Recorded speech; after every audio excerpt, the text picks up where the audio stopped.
Assalamualaikum warahmatullahi wabarakatuh. Pada kesempatan ini saya akan menjelaskan tutorial tentang printer Canon G2010. Kerusakannya yaitu karena telat ngisi. Untuk warna hitamnya telat ngisi, jadi masuk angin di selangnya.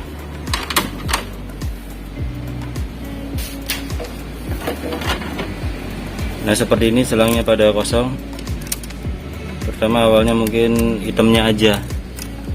Nah, nanti bagaimana cara menyedot tinta ini secara manual, hanya memakai suntikan, tidak banyak menggunakan cleaning, karena kalau sering di cleaning nanti cepet ngeblinking juga nanti printernya, dan juga memang kurang bagus kalau sampai pakai deep cleaning, itu yang cleaning buat narik tinta yang kencang.